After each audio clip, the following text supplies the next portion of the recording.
जब जब मनुष्य जीवन में भ्रमित हुआ है, जब जब उसे समझ नहीं आया कि सही क्या है और गलत क्या, तब तब इतिहास ने उसे एक उत्तर दिया है, महाभारत। महाभारत केवल एक युद्ध नहीं था, वो मानव मन के भीतर चल रही लड़ाई का प्रतीक था। कुरुक्षेत्र केवल रणभूमि नहीं थी, वो हर इंसान के हृदय का मैदान था, जहां इच्छा, कर्तव्य, प्रेम, अहंकार और धर्म एक दूसरे से भिड़ते हैं। अर्जुन के भीतर का युद्ध हम सबके भीतर का युद्ध है। जब हम किसी कठिन परिस्थिति में होते हैं, जब निर्णय हमें तोड़ने लगता है, जब मन कहता है अब और नहीं, तब हमें याद करना चाहिए, अर्जुन भी वही खड़ा था। उसने भी कहा था, मधुसूदन, मैं ये युद्ध नहीं कर सकता। उसके हाथ कांप रहे थे, धनुष गिर पड़ा था, हृदय विचलित था। वो वीर योद्धा जिसने लाखों युद्ध जीते थे, अपने ही रिश्तों के सामने हार गया था। और तब कृष्ण मुस्कुराए। उन्होंने कहा, अर्जुन, ये युद्ध बाहरी नहीं है, ये युद्ध तेरे भीतर है। तू अपने मोह से लड़, अपने भय से लड़, क्योंकि जब मन जीतता है तभी जीवन जीतता है। कृष्ण के ये शब्द आज भी हमारे जीवन की हर चुनौती में गूंजते हैं। जब हम किसी कठिनाई से डरते हैं, जब हमें लगता है कि हम हार जाएंगे, तब कृष्ण कहते हैं, उठ, कर्तव्य कर, क्योंकि कर्म करना ही तेरी पूजा है। परिणाम की चिंता मत कर, बस अपना धर्म निभा। जीवन भी एक महाभारत है। हर सुबह जब हम उठते हैं, हम किसी न किसी युद्ध में उतरते हैं। कभी काम का, कभी मन का, कभी रिश्तों का, कभी अपने ही विचारों का। पर जो अपने भीतर के अर्जुन को जगाता है, वही जीतता है। क्योंकि हर अर्जुन के जीवन में एक कृष्ण आता है, वो कृष्ण जो उसे याद दिलाता है कि तेरा जन्म किसी छोटी बात के लिए नहीं हुआ। महाभारत का हर पात्र हमें एक सीख देता है। कर्ण, जिसने अपना सारा जीवन संघर्ष में बिताया, जिसे जन्म से सम्मान नहीं मिला, फिर भी उसने अपनी निष्ठा नहीं छोड़ी। कर्ण हमें सिखाता है कि हालात चाहे कितने भी अन्यायपूर्ण क्यों न हो, अगर तुम्हारे भीतर आत्मसम्मान है तो कोई तुम्हें नीचा नहीं दिखा सकता। कर्ण ने जीवन भर दिया, कभी मांगा नहीं। वो जानता था कि उसका पक्ष अधर्म का है, लेकिन उसका हृदय धर्म से भरा था। उसकी सबसे बड़ी ताकत थी उसका वचन, उसका सत्य, उसकी उदारता। वो हमें सिखाता है कि परिस्थिति से बड़ा मनुष्य का चरित्र होता है। भीष्म, जिन्हें कोई हरा नहीं सका, क्योंकि उन्होंने अपने जीवन को स्वयं अनुशासन से बांधा था। उन्होंने प्रतिज्ञा ली और उस प्रतिज्ञा के लिए अपना संपूर्ण जीवन बलिदान कर दिया। उनकी कहानी कहती है, जो वचन देता है उसे निभाना ही सच्चे योद्धा की पहचान है। आज की दुनिया में लोग परिस्थितियों के हिसाब से अपना सत्य बदल लेते हैं, लेकिन भीष्म की तरह जो अपने संकल्प पर डटे रहते हैं, वही इतिहास बनाते हैं। द्रौपदी, जो अन्याय के सामने झुकी नहीं, वो केवल स्त्री नहीं थी, वो आग थी जिसने अधर्म की नींव हिला दी। वो हमें सिखाती है कि जब सम्मान पर वार हो तो चुप रहना अधर्म है। उसका आत्मबल ही था जिसने कृष्ण को पुकारा और चीर बढ़ता गया। कृष्ण ने कहा था, जब कोई अपने सच्चे विश्वास से मुझे पुकारता है, मैं अवश्य आता हूं। यह संदेश हमें याद दिलाता है, जब जीवन में कोई राह न दिखे, जब कोई सहारा न मिले, तब श्रद्धा से भगवान को पुकारो, वे अवश्य आते हैं। युधिष्ठिर, जो धर्म के प्रतीक माने गए, पर उन्होंने भी कई बार भ्रम किया, कई बार गिरे, लेकिन हर बार उठे।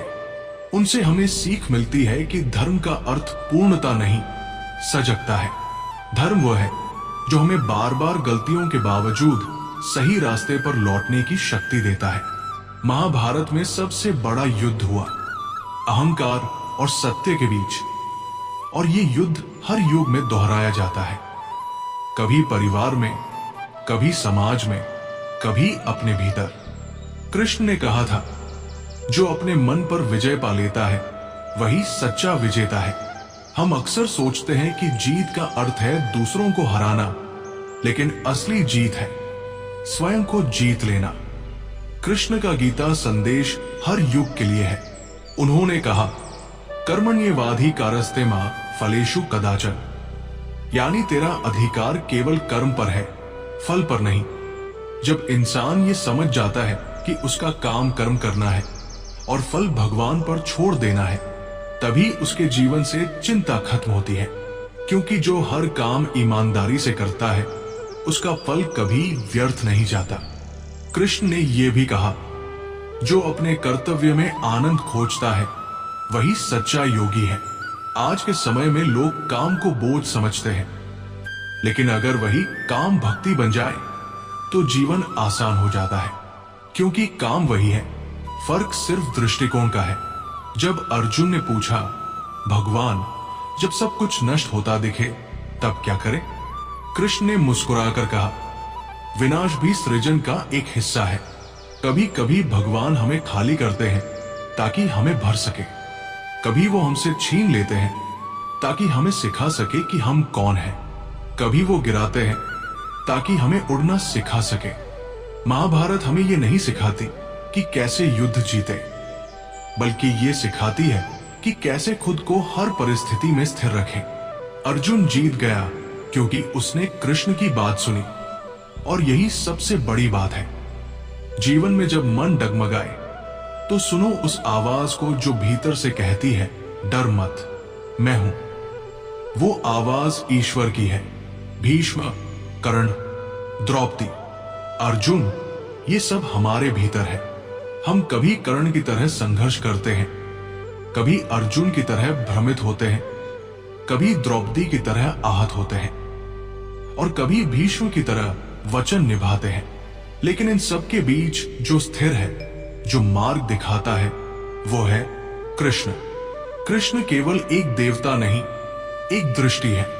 वे हमें सिखाते हैं कि जो हुआ वो अच्छा हुआ, जो हो रहा है वो भी अच्छा हो रहा है, और जो होगा वो भी अच्छा ही होगा, क्योंकि हर घटना के पीछे कोई न कोई ईश्वरीय योजना होती है। मनुष्य केवल देखता है वर्तमान, लेकिन ईश्वर देखता है संपूर्ण यात्रा। महाभारत का सबसे बड़ा संदेश यही है, अपने कर्म पर भरोसा रखो, ईश्वर की योजना पर विश्वास रखो, और अपने भीतर के अर्जुन को कभी हारने मत दो। जीवन कितना भी कठिन क्यों न लगे, याद रखो कृष्ण साथ है। वो तब भी साथ थे जब अर्जुन हार मान रहा था, वो आज भी साथ है जब तुम टूट रहे हो। बस विश्वास रखो और अपने धर्म पर डटे रहो। जीवन के युद्ध जीतने के लिए तलवार नहीं, विश्वास चाहिए, और जिस व्यक्ति के भीतर विश्वास होता है उसे कोई नहीं हरा सकता। कृष्ण ने कहा था, जो अपने हृदय में श्रद्धा रखता है उसके लिए असंभव भी संभव है। आज अगर तुम टूटे हो, हार गए हो, तो ये अंत नहीं है, ये वही क्षण है जब कृष्ण तुम्हारे जीवन में बोल रहे हैं, उठो, अपने धर्म का पालन करो, क्योंकि तुम अर्जुन हो, हारने के लिए नहीं जन्मे। अपने भीतर के संदेह को मारो, क्योंकि वही असली दुश्मन है। जो खुद पर भरोसा कर लेता है उसके लिए जीवन भी रास्ता बना देता है। महाभारत हमें यह भी सिखाती है कि जीत हमेशा न्याय की नहीं होती, परंतु धर्म की होती है। धर्म वह है जो अंततः प्रकाश की ओर ले जाता है, और अगर तुम्हारे कदम उस प्रकाश की दिशा में है तो देर भले हो, पर जीत निश्चित है। कृष्ण का अंतिम संदेश यही था, जब भी अधर्म बढ़ेगा मैं अवतार लूंगा। ये वचन केवल युगों के लिए नहीं था, ये हर हृदय के लिए है। जब तुम्हारे भीतर अंधेरा बढ़े, जब भय हावी हो, तब कृष्ण तुम्हारे भीतर प्रकट होते हैं, एक प्रेरणा बनकर, एक शक्ति बनकर, एक संदेश बनकर। इसलिए जब अगली बार जीवन कठिन लगे तो अर्जुन की तरह मत गिरो, कृष्ण की तरह मुस्कुराओ, क्योंकि मुस्कान भी एक शक्ति है, और वो मुस्कान तभी आती है जब भीतर विश्वास हो कि जो होगा वो मेरे लिए ही होगा। महाभारत कहती है, समय चाहे जैसा भी हो, धर्म कभी नहीं हारता। इसलिए अगर तुम सच्चे हो, ईमानदार हो, अपने कर्म में निष्ठावान हो, तो दुनिया चाहे जो कहे, अंत में जीत तुम्हारी ही होगी। क्योंकि भगवान न्याय में देर कर सकते हैं, लेकिन अन्याय नहीं करते।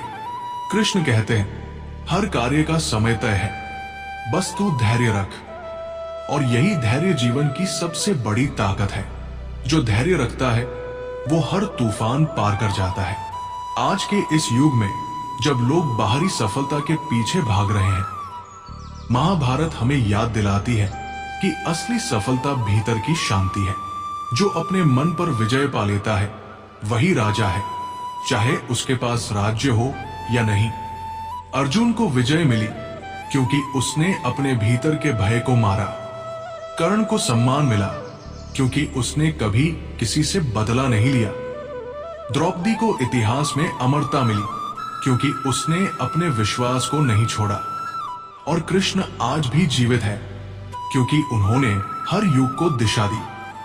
महाभारत केवल कहानी नहीं, ये जीवन का आईना है। ये हमें दिखाती है कि बुराई हमेशा बाहर नहीं, कभी कभी हमारे भीतर होती है। और जब हम अपने भीतर की बुराई से लड़ते हैं तभी सच्ची शांति मिलती है। इसलिए याद रखो, तुम्हारा जीवन भी एक कुरुक्षेत्र है और तुम्हारा हर निर्णय एक तीर है। उसे कहां चलाना है ये तुम्हारे विवेक पर निर्भर है। अगर तुम्हारे भीतर कृष्ण की आवाज है तो तुम्हारा तीर सदा धर्म की दिशा में जाएगा। अपने भीतर के अर्जुन को जगाओ।